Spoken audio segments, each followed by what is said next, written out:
Boa noite, caros alunos e ouvintes. No ar, mais um programa A República com Loriel Rocha. O programa A República, que vai ao ar todas as segundas-feiras e está disponível para ser ouvido integralmente através do canal IMUB do YouTube. O programa é dedicado à história e a atualidades brasileiras. Não é? Bem, nós vamos retomar uma temática da aula passada, agora apresentando uma outra vertente do lado da história.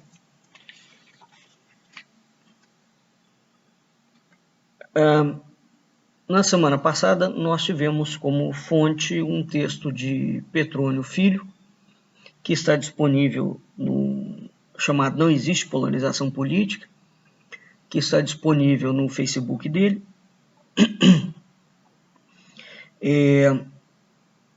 Esse texto foi um texto muito interessante, nós analisamos, porque o Petrônio coloca que a disputa política que envolve hoje os dois candidatos do PT e do Centrão são disputas sobre modelo de capitalismo, né? Evidentemente que, como o Petrônio está focado em economia, a versão que ele dá é de economia. Mas o que está em disputa agora, nessa eleição também, não é só um modelo econômico. Existe um modelo político de funcionamento das instituições e existe um modelo civilizacional, no sentido de um comportamento cultural, né? Todas as vezes, esse é um erro recorrente dentro do Brasil, que a gente toca em algum tema de história,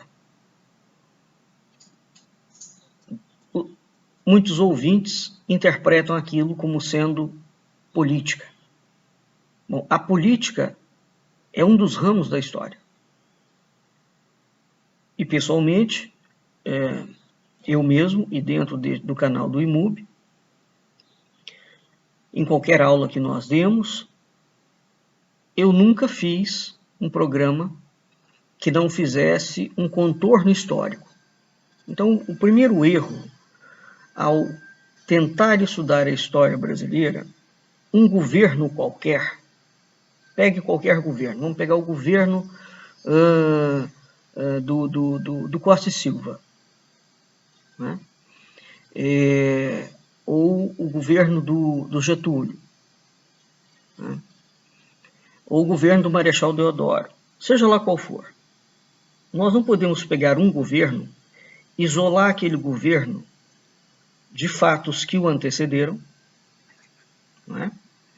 E por quanto tempo a gente procura os fatos que antecederam em história?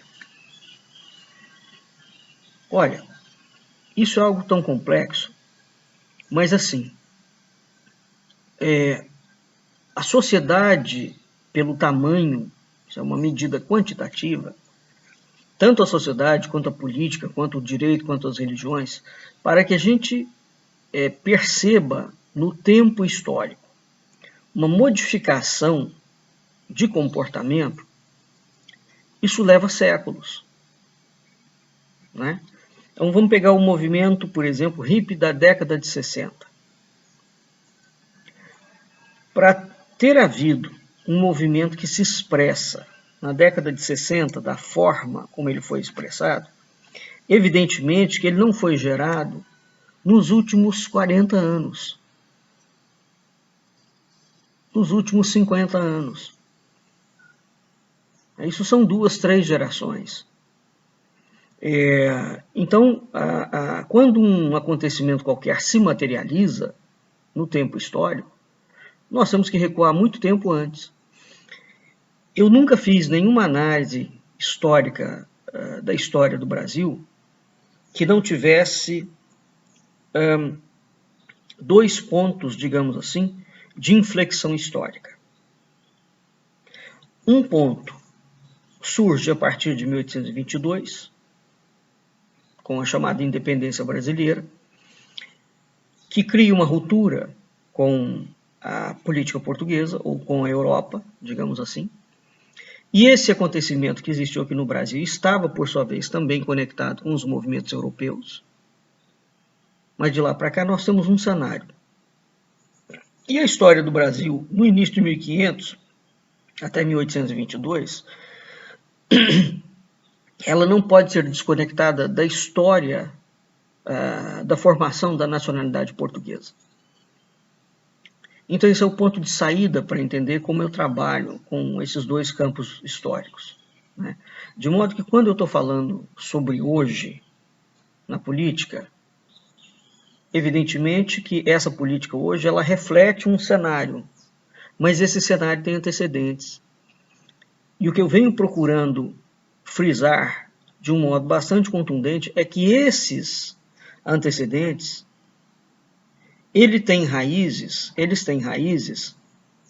que remontam ao período de 1822. Evidentemente que isso não é uma linha contínua, né? Mas, digamos, as grandes medidas dessa linha são contínuas. Existe um grande arcabouço que ele não se altera, né? E é isso que eu venho tentando colocar. Bem, voltando aqui ao Petrônio. A questão, quando ele coloca que o diferencial, né, que hoje não está se discutindo uma ideia de direita e de esquerda, né, existe de fato uma luta, portanto, entre a democracia, existe uma luta em como você vai pensar as instituições, em como você vai pensar a sociedade. Agora, o mais importante é o modelo de capitalismo. Vamos aqui lembrar mais uma vez que o capitalismo é um regime, é um modelo previsto por Marx. O capitalismo é o grande ponto de passagem necessário, inclusive Marx reconhece isso, para a criação do socialismo, né? Então nós vimos que, comparando dados, que o governo do Lula, dentro da nova república, né, a gestão dele e a gestão da Dilma geraram superávit primário e a dívida pública líquida federal diminuiu. Por outro lado, Bolsonaro registrou um déficit primário, com um rombo de 290 bilhões.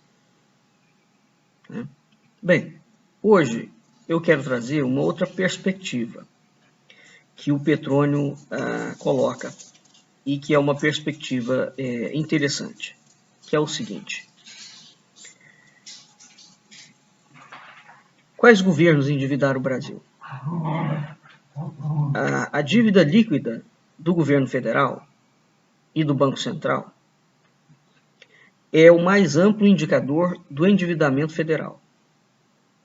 Então, ele apresenta uma tabela em que coloca essa dívida no período de 1994, que é o início do Plano Real, até 2021. Portanto, ele analisa a dívida do período do Fernando Henrique, né, até o governo Bolsonaro. Vamos entender aqui uma coisa. Os governos civis que vêm depois da ditadura militar, e eu já falei sobre isso, para a gente ter uma ideia, quando os militares dão o golpe da ditadura em 64, a dívida externa brasileira, a dívida externa é uma coisa que até hoje o brasileiro não entende o que é isso. A dívida externa ela é um somatório de dívidas do governo e de dívidas privadas, de empresas privadas, né? Hoje, nesse montante como um todo, o endividamento interno brasileiro é muito maior, privadamente, do que a dívida do governo federal. Tá? Bem, mas a dívida externa brasileira, Ela foi criada na independência do Brasil, feito financiamento com cláusulas acachapantes junto à City de Londres, aos banqueiros, aos Rothschild, e depois, durante todo o Império teve, digamos, o seu milagre econômico, porque o imperador ia se endividando cada vez mais. Esse processo de endividamento continuou na Nova República. Bem, em 1964, a dívida pública brasileira, se não me falha a memória, ela alcançava a cifra de 12 bilhões de dólares. Quando os militares deixaram o governo, e eles foram obrigados a deixar o governo, e soltaram uma bomba na mão dos civis, eles entregaram o governo brasileiro com uma dívida externa de 100 bilhões de dólares. Todo aquele projeto que eles vendem como um milagre econômico nacional, que vai desde a compra de liquidificador, casa própria, agricultura, carros, pontes, etc., foi feito na base do endividamento. O Brasil não produzia nada. O Brasil não tinha força de mercado, e o governo tampouco. Então, a coisa ficou insustentável. Pouca gente se lembra que, muito antes do Figueiredo entregar o governo, o Brasil teve que ir ao FMI, porque o Brasil estava falido, quebrado. E, evidentemente, que aquele balaio de gato todo explodiu na mão dos governos civis. Então, foi o Sarney, depois do Sarney veio o Collor, depois veio o Fernando Henrique. Bem, então, quando ele começa a analisar aqui a partir do Fernando Henrique, o Fernando Henrique foi o sujeito que está no rescaldo desse endividamento aí, que os militares entregaram uma dívida de 100 bilhões de dólares, junto a mais de 800 bancos internacionais. O governo Sarney pegou isso, o governo do Collor também pegou, e o do Fernando Henrique. O Fernando Henrique tentou começar a dar uma resolução para essa questão. Mas os números da DLF, que é a dívida líquida do governo federal, eles são afetados pela inflação. Todo mundo deve se lembrar que a inflação explodiu no governo do Sarney, mas não era culpa do Sarney, não. Era por conta do endividamento que a americana deixou, 100 bilhões de dólares. Então, os números da dívida são afetados pela inflação. Se dever 1 milhão em 1994, não é o mesmo que dever o mesmo tanto em 2022. Assim sendo, para ter uma visão fiel da evolução do endividamento, costuma-se adotar como principal padrão de comparação a dívida líquida federal como percentagem do PIB. Quando você divide a dívida pelo PIB, você elimina a ilusão inflacionária. Então, ele apresenta uma tabela em que mostra essa relação da dívida, que praticamente duplicou durante a gestão do Fernando Henrique Cardoso. Ela saltou de 18,9% do PIB em 1994 para 37,7% em 2002. Apesar do Fernando Henrique ter vendido 50% do patrimônio federal acumulado desde Getúlio Vargas. O Fernando Henrique, que está ligado diretamente aos bancos internacionais, à usura internacional, ao capitalismo de usura internacional dos banqueiros, Fernando Henrique foi o governo que, digamos, pegou para si a ideia do Plano Real, porque o Plano Real não é uma criação dele. O Plano Real é uma criação do governo do Itamar, que foi o vice do Collor. Mas o PSDB se apropria de uma história que nunca foi dele, e o Fernando Henrique faz a cama. Ele é eleito, muda a Constituição, introduz a reeleição no Brasil, que é uma coisa nefasta para cargo de presidente da República, porque dá a ideia dessa lambança que nós vivemos, e o Fernando Henrique sai do governo, faz um ajuste no plano ali, dá uma estabilizada na economia. Mas, em compensação, ele é a criatura responsável por começar um processo de entrega efetiva do Brasil e de desmonte das instituições nacionais.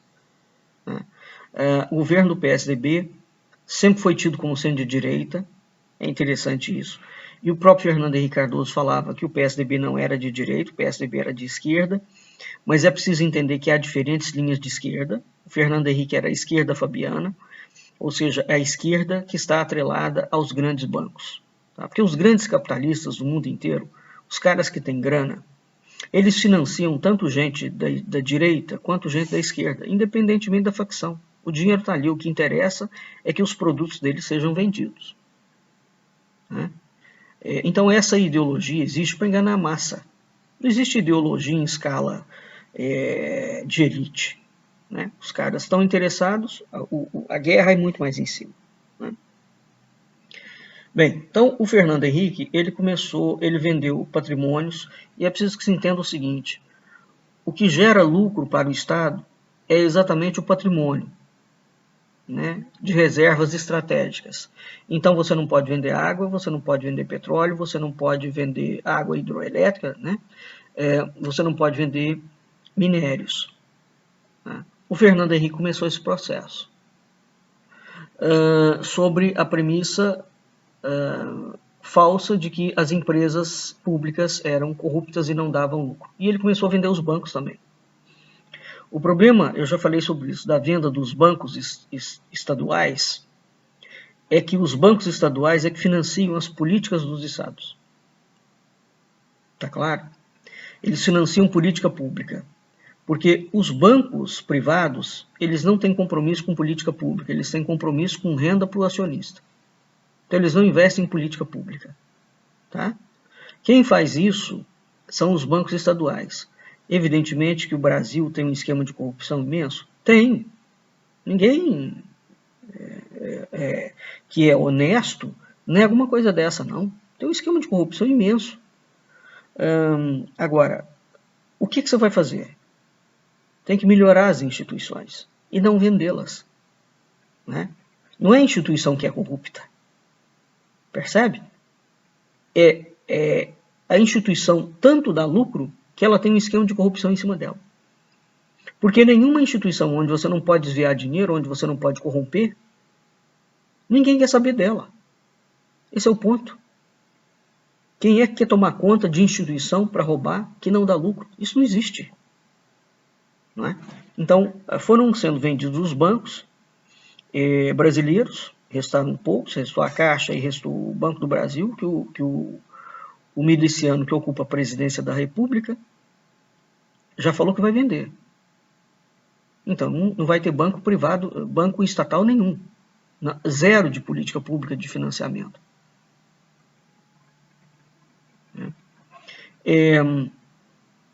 Então, a gente não vende estatal estratégica. Isso é um ponto. Né? Estatal que não é estratégica pode vender.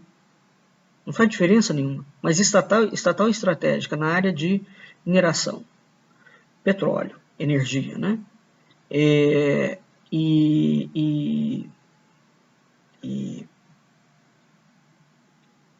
Petróleo, água e minério, esse tipo de estatal você não pode vender. Isso é patrimônio de subsolo. Bem, durante os 8 anos da gestão do Lula, a relação entre a dívida líquida federal e o PIB diminuiu de 37,7% em 2002, quando ele recebeu o governo Fernando Henrique, para 25,8% em 2010, que foi quando ele entregou o governo para Dilma. Foi uma redução de quase 12 pontos percentuais em 8 anos, e o Lula não privatizou nada. Então, qual é o grande discurso da privatização? Bom, todo mundo as empresas dão despesa, é preciso vender porque você acumula capital e o país fica mais rico. Prova-se que isso não é verdadeiro. Nunca foi.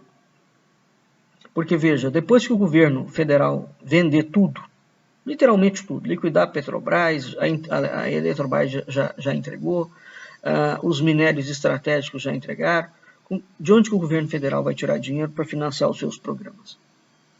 Porque o governo em si não produz. Ele não vai tirar dinheiro de lugar nenhum, porque ele não vai ter de onde tirar. E o empresariado brasileiro, por sua vez, não é o fomentador de política pública. É óbvio que isso não é o papel do empresariado. Quem fomenta a política pública é o governo, seja ele federal, estadual ou municipal. Né? Então, essa tendência de redução da dívida foi mantida no governo da Dilma, que era uma pessoa antipaticíssima. Agora, é preciso discernir as coisas. Né? Durante os 5 anos da gestão da Dilma, a relação entre a dívida federal e o PIB diminuiu mais ainda, de 25,8 para 21,9. Então, houve uma enorme redução no endividamento federal durante as gestões petistas. De fato, aquela bomba que a Melicada deixou de uma dívida de 100 bilhões de dólares, quando eles entregam o governo, com uma inflação de mais de 1000%, as pessoas se esquecem do que foi o período do Sarney, em que você dormia com dinheiro no banco, vamos dizer, você tinha R$2, você terminava com 0 no dia seguinte, porque a inflação já comeu tudo.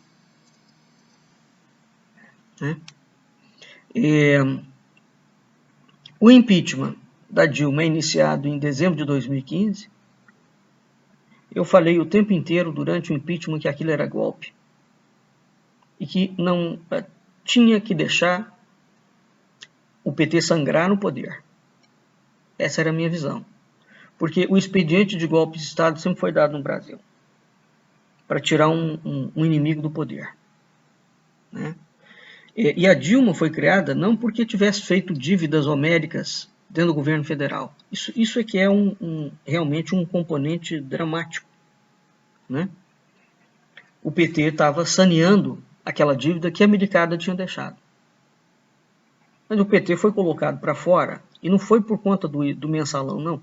O mensalão foi um componente midiático que se utilizou para dar um golpe de Estado.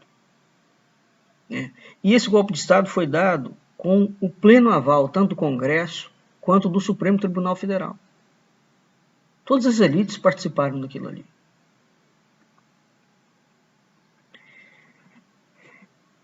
Então, o impeachment em dezembro de 2015, ela é afastada em 2016, entra o Michel Temer, que articulou o impeachment.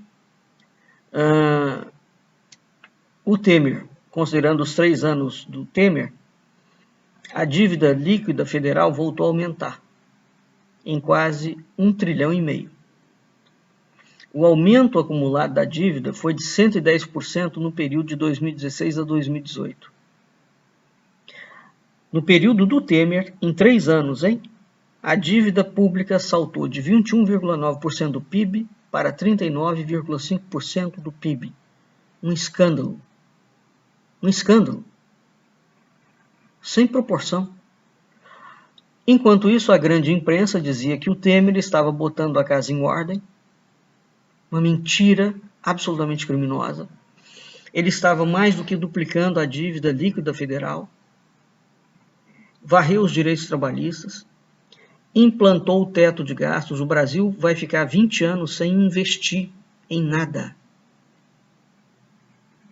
Ele paralisou o país por 20 anos. Ele e o Meirelles, que é um banqueiro. E esse Meirelles esteve no governo do Lula e esteve no governo da Dilma. Mas, evidentemente, que no governo do Lula e da Dilma, aí é que entra a diferença do governante. O Meirelles não fez o que ele fez no governo do Temer. Né? Então, o ritmo de endividamento do governo federal seguiu elevado durante o governo do Temer, né? Continuou aumentando durante o governo do miliciano, do Bolsonaro, e o aumento nominal da dívida líquida federal em 3 anos foi de 46%. Tá? No primeiro triênio do Lula, a dívida aumentou 18%, e no primeiro triênio da Dilma, 2%.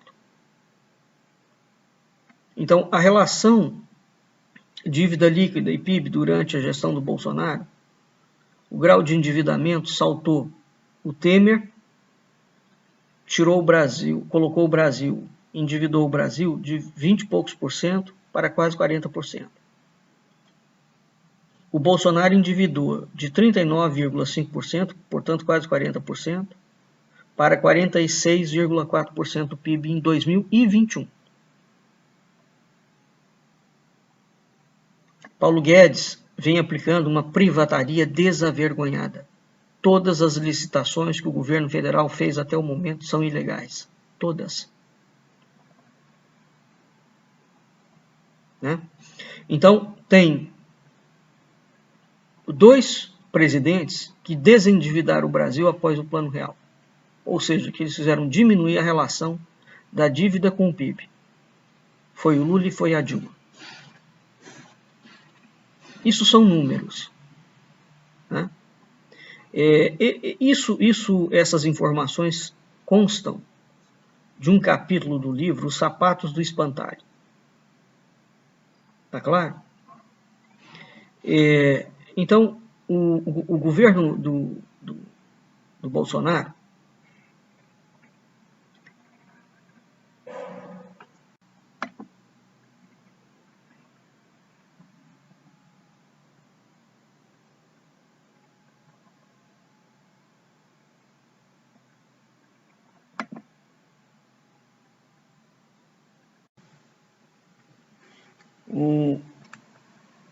O governo Bolsonaro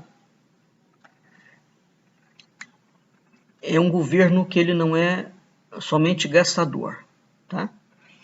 Ele é um governo de endividamento e de entrega do Brasil para a usura internacional, o capitalismo da usura, o capitalismo dos bancos, o capitalismo que está diretamente alinhado com o que os bolsonaristas chamam de nova ordem mundial. E que eles atribuem a ligação dessa nova ordem somente à esquerda. Mentira pura. A nova ordem mundial financia tanto a esquerda quanto a direita. Né? E a única forma, o esquema é tão grandioso que você não tem como fugir dos tentáculos da hidra de Lerna. Mas você pode ter mecanismos de proteção nacionais. O fato é que, desde a redemocratização, esses mecanismos de proteção foram sendo gradativamente rompidos. Né? Até o ponto que o Brasil vai ficar completamente vulnerável. O Brasil não tem investimento em ciência, o Brasil não tem investimento em pesquisa, o Brasil não tem indústria, o Brasil não vai ter estatais estratégicas, o Brasil não tem investimento em cultura, né, consolidada. Ou seja, é um país que não se preparou em nenhuma linha de frente para produzir uma verdadeira economia, uma economia interna. Ele é um país exportador de commodities. Ele é um país que vive de renda, de agronegócio ou de qualquer coisa que lide com a terra. Você abre a terra, cavuca ela e vende.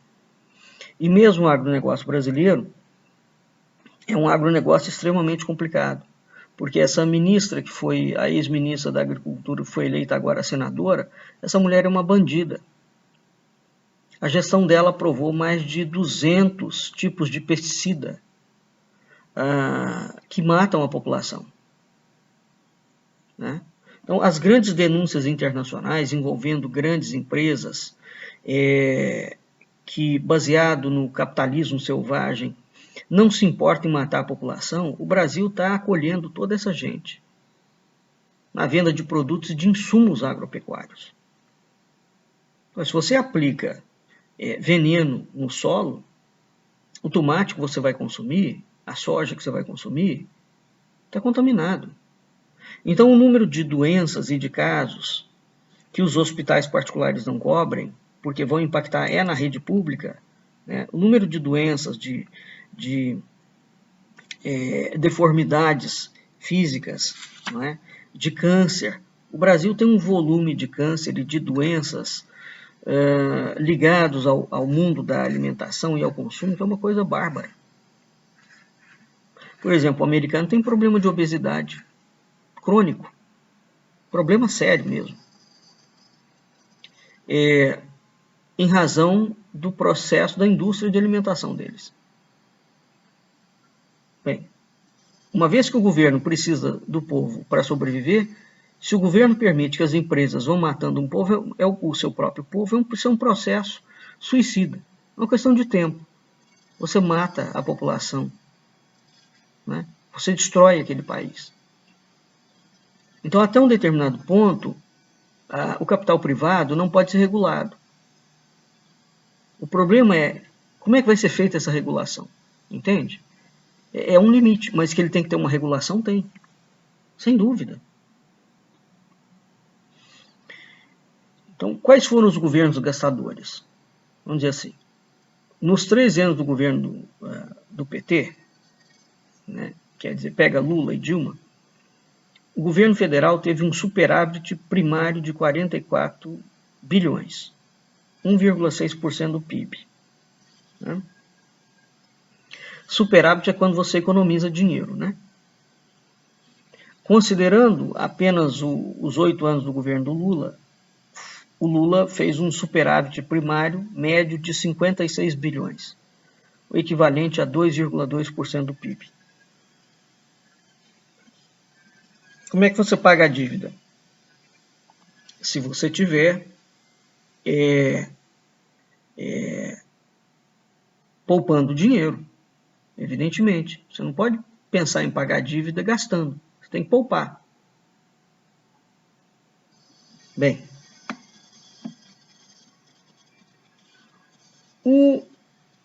depois do impeachment, portanto, no governo do Michel Temer e do Bolsonaro, o governo federal, de 2016 a 2021, teve 6 anos consecutivos de grandes déficits primários, cuja média foi de 200 bilhões do PIB. 211 bilhões, desculpe. Isso equivale a 2,9% do PIB. O orçamento federal, durante o triênio do Bolsonaro, de 2019 a 2021, apresentou o déficit anual médio de 290 bilhões, o equivalente a 3,9% do PIB. Pior que o déficit foi a deterioração qualitativa do gasto federal. Então veja, o governo do Bolsonaro está endividando o país, não está investindo em saúde, não investe em educação, não investe em infraestrutura, não investe em ciência, não investe em tecnologia, não investe em indústria, ele só está remanejando o dinheiro para banqueiro. Tem um grau de corrupção que põe o PT no chinelo. O governo do Bolsonaro, só as emendas secretas, sem falar dele pessoalmente e da família dele, que são corruptos notórios. Só o governo federal roubou até agora mais do que todos os anos do governo do PT. Aliás, o governo do PT não chegou nem a 1/3 da roubalheira que promoveu o Bolsonaro. Então veja, o Bolsonaro está vendendo as estatais estratégicas, a política do posto Ipiranga dele, daquele banqueiro ultraliberal, ligado à nova ordem mundial, Paulo Guedes, é uma política de destruição do Brasil. Você não tem investimento no agronegócio, você não tem investimento em saúde, você não tem investimento em educação, você não tem investimento em infraestrutura, você não tem investimento em pesquisa, você não tem investimento em segurança pública, né? Não melhorou nada. Você não tem investimento em nenhuma frente na indústria. O governo Bolsonaro destinou 20 bilhões para emendas secretas em 2020 e 17 bilhões em 2021. Isso já ultrapassou o maior escândalo de corrupção no Brasil, que aconteceu no governo de Fernando Henrique Cardoso, que foi o Petrolão, cujo indivíduo que estava à frente era simplesmente o Sérgio Moro, era o juiz daquele esquema, o juiz corrupto, que agora se lançou dentro da política. Então, o governo do Bolsonaro aumentou a dívida pública, o déficit, roubou como nenhum outro roubou, e está destruindo o país como nenhum outro destruiu. Né? Então, isso são dados econômicos. Qual é o modelo civilizacional que está sendo implantado? Além do dado econômico, nós temos que avaliar o modelo civilizacional que está sendo implantado. Eis o ponto. Né? Então,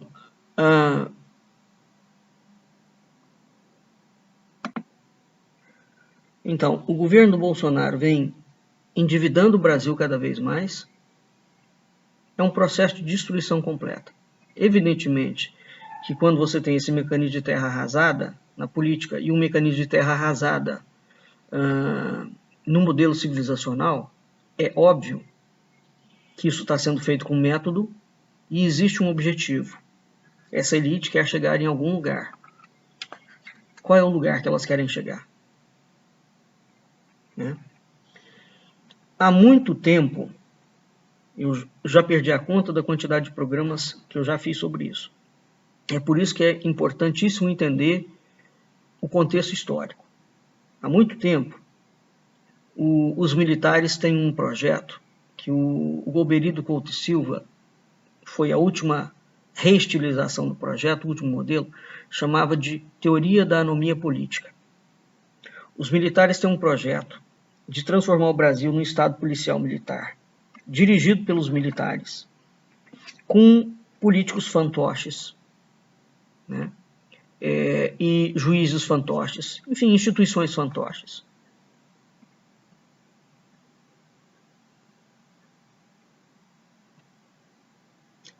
Aonde eles pretendem controlar a situação.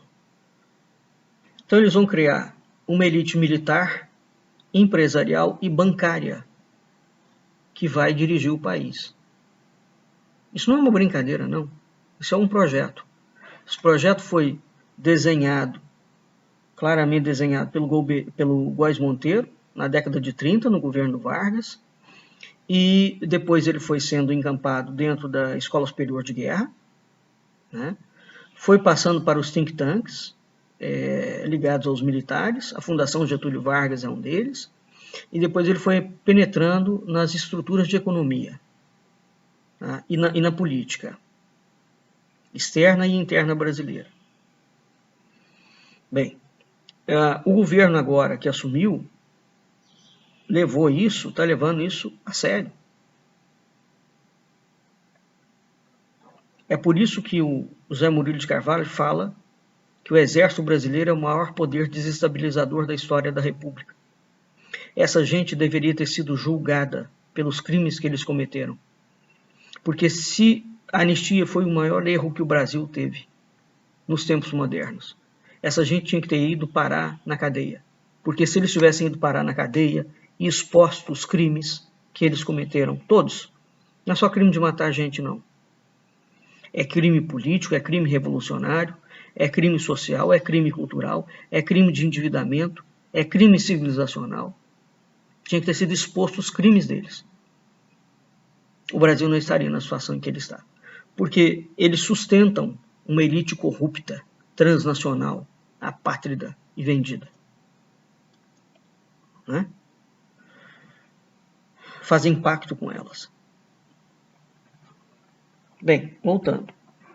Pior do que o déficit foi a deterioração qualitativa do gasto federal. Enquanto vai minguando os recursos orçamentários para saúde, educação e investimento. Então, o governo do Bolsonaro destinou quase 40 bilhões em 2 anos para roubo, corrupção. Orçamento secreto é corrupção, viu? Vamos dar nome correto aos bois. Então, foram quase 37 bilhões alocados para emendas secretas em 2 anos. 37 bilhões alocados para corrupção. Um escândalo. Não há nada igual a isso no Brasil. Nada. Até o momento. E olha que o Brasil é um país cujo esquema de rapinagem é notório. Estão previstos mais 17 milhões aproximadamente para o orçamento de 2022. Então isso aí dá por volta de quase 60 bilhões de roubo. As emendas são secretas porque elas omitem o nome dos parlamentares que as solicitaram. E o sigilo é de interesse desses parlamentares porque se trata de um esquema ilícito de compra de voto e de desvio de dinheiro. Para financiar, você não sabe o que é. Não é só compra de voto.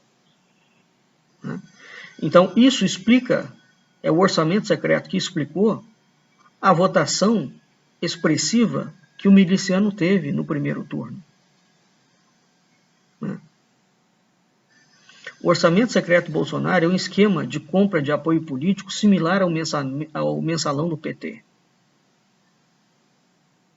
Similar e infinitas vezes piorado. Porque o mensalão do PT roubou, presta atenção aos números, 141 milhões de reais. O orçamento secreto do Bolsonaro vai custar 54 bilhões de reais. Ou seja, ele equivale a 376 mensalões. E essa gente ainda tem coragem de falar que o PT roubou. Não, o PT roubou. Mas o PT é trombadinha, neófito, iniciante, perto do que foi feito. Então, a grande empresa não denunciou o esquema. O Estado de São Paulo falou de canto de boca, que a coisa foi tão séria que não podia não noticiar. As autoridades não investigam. A Procuradoria-Geral da República, que está o senhor Augusto Aras lá sentado em cima de mais de 20 crimes cometidos pelo Bolsonaro. Crimes constitucionais. A Polícia Federal, o diretor da Polícia Federal é mudado de acordo com as conveniências. O Tribunal de Contas da União não faz o que se espera dele. Então, os generais e o Bolsonaro e o Centrão, eles sabem muito bem que a melhor forma de combater a corrupção é impedir que ela seja investigada. Então, eles não podem ser apresentados como corrupto, porque todo o processo de investigação é barrado. Mas no caso do orçamento secreto, você não precisa de investigação aqui. Ele já é corrupto em si, na forma de operar. Porque o dinheiro sai do governo e você não sabe para onde ele vai. E nem quem pegou aquela verba, como ela foi utilizada. É essa gente que votou nesse sujeito que diz que está querendo melhorar o Brasil e tem amor ao Brasil. Uma vez que você não sabe para onde vai, na prefeitura, como é que você vai lidar com o gasto, com a corrupção? Não tem como, é incontrolável. Isso significa que esse governo criminoso do Centrão, o Bolsonaro sempre fez parte do Centrão, simplesmente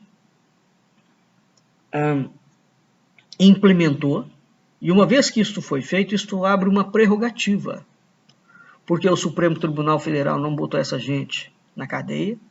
Repito, o Tribunal de Contas da União não fez o papel, a Procuradoria-Geral da República não fez o seu papel, a Polícia Federal não fez o papel, o Ministério Público Federal não fez o seu papel e o Congresso não fez o seu papel. Está todo mundo caluniado. Não é? Então, o esquema de roubo do governo Bolsonaro equivale a 376 mensalões do PT. Tá? Agora, repito, a situação que nós estamos vivendo no Brasil, histórica, porque quando você pensa em roubo dessa magnitude, acompanhado de uma série de políticas públicas que estão sendo feitas, evidentemente que essa gente pretende chegar em algum lugar. Então, se você desmonta o país, põe ele de joelho, porque se você não tem indústria, se você não tem capacidade científica, se você não tem capacidade de infraestrutura, se aquilo que você produz, por exemplo, o grande peso do PIB, é a balança do agronegócio e a venda de commodities e de petróleo, se você destrói isso, o país vai ter PIB aonde? De onde vão vir as receitas do governo federal para bancar os projetos? Esse tipo de raciocínio é extremamente complexo, evidentemente, e o povão não está interessado em saber nisso. Por outro lado, a esquerda brasileira é uma esquerda estúpida. Não dá para saber onde foram parar os intelectuais dessa gente, porque eles também não renovam a linguagem. E eles não assumem que eles roubaram. Né? Eles não assumem. Porque tinha que ser feito um meia-culpa. Como eles não fazem um meia-culpa, a coisa vai piorando. O Bolsonaro e a equipe dele, eles são completamente mentirosos. Quem sempre falou mal da Rede Globo, por exemplo, foi o PT e o Lula. Eles que combatiam a Rede Globo o tempo inteiro. Eles que combatiam os grandes bancos. Né? Eles que eram os donos da pauta do agronegócio, por exemplo. Isso tudo o bolsonarismo foi e pegou. Todas essas pautas que eram da esquerda. E está agora apresentando a pauta como se fosse dele. Quer dizer, existe uma briga dentro do Brasil histórica, repito, que vem desde 1822. E você tem projetos de poder para passar o Brasil, transferir o Brasil é um país muito rico, para transferir o Brasil para a mão de uma elite financeira militar. Tá? É isso que representa o governo Bolsonaro, é o processo da transferência. E é isso que está acontecendo. E aqui, para finalizar, durante muito tempo, olha, a Dilma estava no poder. Eu já havia alertado sobre a proposta de nova Constituição que eles iam fazer. Não é? O Brasil já vive um sistema de semipresidencialismo. O Bolsonaro é um fantoche. Um indivíduo mau e mau caráter. Dia sim e outro também ele é pago para soltar, disparar uma sequência de mentiras. Ele, os filhos e a claque bolsonarista. E é preciso entender o que está sendo feito nessa estratégia de guerra híbrida, é o termo técnico. Né? De diversionismo que eles estão criando. Porque é disparado em massa uma quantidade de mentira tão grande que você fica perdendo tempo em combater a mentira. Não pode perder tempo em combater a mentira, você não vai conseguir combater porque tem robô mentindo. Nós estamos diante de uma guerra, não é uma guerra de tomada de poder, não é um tipo de golpe de Estado como eram os golpes convencionais, é um outro tipo de golpe de Estado. Ele já foi dado, ele tem etapas, porque o Brasil é um país extremamente complexo e grande. É diferente de uma Hungria, tá claro? Veja que o Trump tentou fazer alguma coisa nos Estados Unidos, que também é um país grande, mas não tem a complexidade brasileira, né? Mas o Trump também teve dificuldades imensas. O Hugo Chávez conseguiu aquilo ali na Venezuela, porque a Venezuela é pequena. Mas o Brasil é um país muito grande, com complexidades e necessidades, e elites locais diferentes, né? Com interesses políticos completamente distintos. Então a coisa vai e vem, ela é morosa. Mas o que nós estamos assistindo é um golpe de Estado. Não é do modelo convencional. Ele entra dentro das estruturas do Estado, ele parasita as estruturas do Estado para virar outra coisa. Né? Bem, então, nós vamos ficando por aqui. E nós vamos continuar falando sobre esses temas, porque é importante falar o que está acontecendo, e é importante, quanto a mim, que é o meu interesse, continuar frisando o grande projeto de tomada política e de modelo civilizacional colocado no Brasil. Esse processo é histórico e ele está ligado a um ramo de acontecimento onde tem a maçonaria envolvida, sociedades secretas e a construção de uma coisa que se chama pastosamente de nova ordem mundial, com o Brasil sendo um grande testa de ferro, como foi em 1822 para a América Latina. Vamos ficando por aqui e até a semana que vem.